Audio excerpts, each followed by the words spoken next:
Hello guys, welcome back to my YouTube channel Microsoft Office Learning. Autocorrect options. For example, if I want to autocorrect my word as I type, I will use autocorrect function.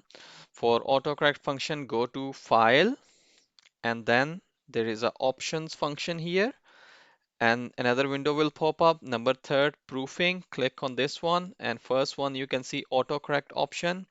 Go to autocorrect options and then you can see the first tab autocorrect is showing me replace and with. So what I want if I type word place, it should be replaced with location. So you can type any word here, so that word will be replaced with the word which you mentioned here. So just add this word and it will be added within this database. Press OK.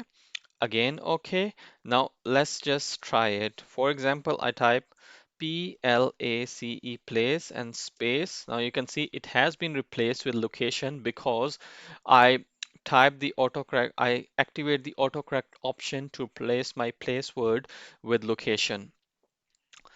It has other options as well. So if you go to the options, proofing, autocorrect options. It has other tabs as well. Auto format, you can customize your format which you like, and math autocorrect, auto format as you type, actions, and autocorrect function. So these are the all tabs for you to consider.